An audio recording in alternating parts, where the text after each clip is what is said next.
അച്ഛന് പിന്നാലെ മകനും. മോഹൻലാലിന് പിന്നാലെ ഹാട്രിക് 50 കോടി നേട്ടവുമായി പ്രണവ് മോഹൻലാലും. പ്രണവിന്റെ ഏറ്റവും പുതിയ ചിത്രമായ DSലെ 50 കോടി ക്ലബിൽ ഇടം പിടിച്ചതോടെയാണ് മോഹൻലാലിന്റെ റെക്കോർഡിനൊപ്പം പ്രണവും എത്തിയത്. വിനീത് ശ്രീനിവാസൻ സംവിധാനം ചെയ്ത പ്രണവ് ചിത്രങ്ങളായ ഹൃദയം, വർഷങ്ങൾക്കു ശേഷം എന്നിവ 50 കോടി ക്ലബിൽ ഇടം പിടിച്ചിരുന്നു. മോഹൻലാലിന്റെ ഈ വർഷം പുറത്തിറങ്ങിയ 3 ചിത്രങ്ങളും 50 കോടിക്ക് മുകളിൽ കളക്ഷൻ നേടിയിരുന്നു. എമ്പുരാൻ, തുടരും, ഹൃദയപൂർവ്വം എന്നിവ. ഇതിൽ തന്നെ എമ്പുരാൻ, തുടരും എന്നിവ 200 കോടി രൂപയ്ക്ക് മുകളിൽ ബോക്സ് ഓഫീസിൽ നിന്ന് നേടിയവയുമാണ്. രാഹുൽ സദാശിവൻ സംവിധാനം ചെയ്ത DSലെ ഗംഭീര അഭിപ്രായം നേടി മുന്നേറുകയാണ്.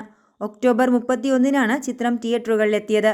പ്രണവ് മോഹൻലാലിന്റെ കരിയർ ബെസ്റ്റ് പെർഫോമൻസ് ആണ് ചിത്രത്തിലുള്ളത് എന്നാണ് സിനിമ കണ്ടവർ ഒന്നടങ്കം പറയുന്നത്. വരും ദിവസങ്ങളിൽ ബോക്സ് ഓഫീസിൽ കൂടുതൽ കുതിപ്പുമായി ചിത്രം 100 കോടി ക്ലബിൽ ഇടം പിടിക്കുമോ എന്നാണ് സിനിമാ പ്രേമികൾ ഉറ്റുനോക്കുന്നത്.